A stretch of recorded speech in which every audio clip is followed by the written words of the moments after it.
Mark, first off, after how things were on Tuesday night, how were the squad in terms of health? Okay, I think we've took a lot out of 2 or 3 of them, so we have to make sure that they're well enough to travel. But we're hoping everyone will be okay. And how are Alex Bray and Lee Collins, because they were the 2 who missed out? Alex is fine. Lee's still a little bit shaky, but we're hoping he'll be fine to take his place in the squad. Is there more sort of stress on the health of the body with an away game because of the travelling than there would be for a home match? Possibly. But we get on the coach, we travel up there, and listen, we're not going to make any excuses. We've got to go there, and we know the pitch is going to be really heavy. Had the game called off last week, but we have to deal with that. It's horses for courses, and we have to try and pick the right team for the right pitch. And Tuesday against Stevenage, the boys showed plenty of character that actually, faced with adversity, they can deliver still. Yeah, we're confident at home. Obviously, we took an early blow, going a goal behind. We responded to that. Obviously, the sending off helped us on this occasion, and we played particularly well in the second half.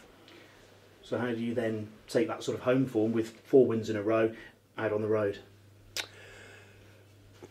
Players have just got to keep doing what they're doing now, and there's no difference between home and away. It's the same size pitch, and we've just got to. I think if we can get the first goal, it gives us a real boost, and that's what we're going to try and do. Yeah, Ruben Reid was talking after Tuesday night's game about the confidence that brings, and people just, I wouldn't say relax, because then you could relax too much, but you stop being tense, as you can be if you concede the first goal. That's right. We conceded the first goal the other night, but we obviously went on to win. But it's hard, if you concede the first goal, it's hard to get yourself back in the game. So we want to be nice for us to go on the road and get that first goal. We've not done that for a while, and that's something we're going to work really hard to try and do. Christian Doidge has got up to 20 goals for the season. He's been on 19 for a while. Was that 20th goal possibly as a little bit of a psychological thing that he had to get through? And do you expect him to kick on again now? I fully expect him. I think he'll get close to 30. Christian, he's been brilliant for us. He scored a lot of goals last year. We're giving him and Ruben chances now a bit more. So I think Christian will get himself up around 30 goals, no problem at all. And the partnership that's developing between the 2 up front, how happy are you with the way that that's coming on? Good. Both very good players. Ruben's very clever. He knows, he feels parts of the game where he needs to drop in a little bit deeper to help the midfield. He knows when to stretch the game. And that comes with a lot of experience and a lot of games and playing in successful teams. Christian just keeps going. He works his socks off and occupies people. And we know for a fact that defenders don't like playing against him. And I suppose the key thing there, intelligent players will always be able to play with each other. They'll find a way, won't they? Yeah, it's key. The more intelligent players you get on the pitch, the more chance you have of getting consistent results. And I think we're starting to get that now. How important do you see this Morecambe match on an individual basis, purely because if you avoid defeat, you stay above them in the table? Yeah, it's an important game. It is just another game. It's an important game because of the situation in and around the bottom of the table. So we're well aware of what needs to be done. The players know and will be made aware of the best way to go about that tomorrow. And yeah, we're looking forward to it. It's, we feel good. We're confident.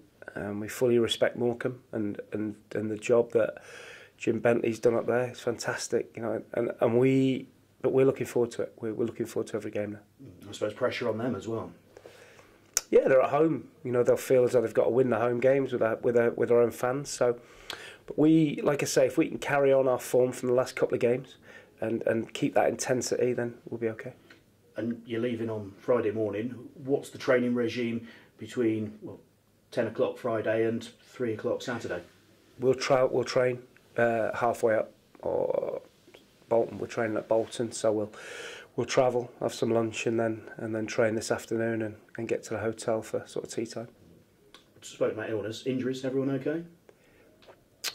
Yes, I think we've got a pretty clean bill of health. Yeah. Thank you. Good luck. Thanks. Mark, you said on Tuesday night you were going to build a dugout on the far side for Dan Wishart.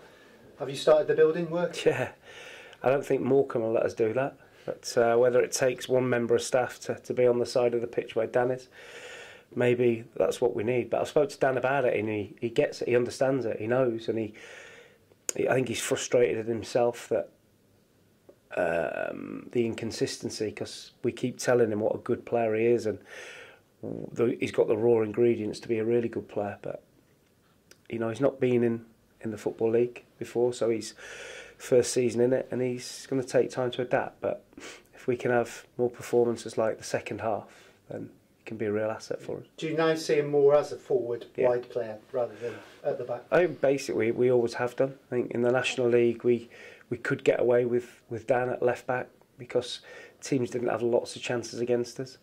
But I feel more confident. I know Dan does, getting him further away from our goal and concentrating on facing their goal. Yeah, you must be very pleased now with your wide players. They are creating more chances. Would you say you've changed your style of play a little? I think we're still a possession-based team, but I think when you have two forwards like we have, it encourages people to look forward probably a little bit quicker. We want to try and pass the ball into wide areas and get our wide players taking fullbacks on and getting good quality balls in and around the penalty area. So there's nothing too scientific about it. Yeah, we want to be safe in possession and limit the opposition, the amount of time on the ball, and work that ball safely into wide areas. Yeah. Tomorrow, what threats will Morecambe bring? They always seem to do enough to stay in the league. They won't have a lot of money. Jim will be working on a relatively small budget, and they always come up with something that they do whatever it takes to stay in the league. Kevin Ellison, who I think's getting on in years now, and I'm not sure how old he is, but he's brilliant for them. He's a pain in the backside to play against. He winds everybody up, but he always pops up with a goal or creates something. So we'll have to be wary of him, and they're just like a good, decent unit that we'll have to be aware of. Yeah, I just want to quickly look back on January. It seems a long time ago now, but how pleased now, as the players are bedding in, have you been with your sort of 10 recruits? I think we've got to be pleased. I think we could have nicked a couple of points on the road, which we probably deserved, which would have been even better. But the boys that have come in have all added something, which was that was the key, and that's what they needed to do, and they've given everybody a lift. Yeah, just one more from me. Sean Derry and Russell Slade lost their jobs recently. What are your thoughts when you see a fellow manager out of work? Yeah, it's sad. You don't like to see people out of work, and it makes you appreciate what you've got. And I'm lucky that where I am, I've got a really good chairman, an owner, and I feel sorry for the boys that have lost their jobs. Both really good guys, and just shows what a precarious industry it is to be in.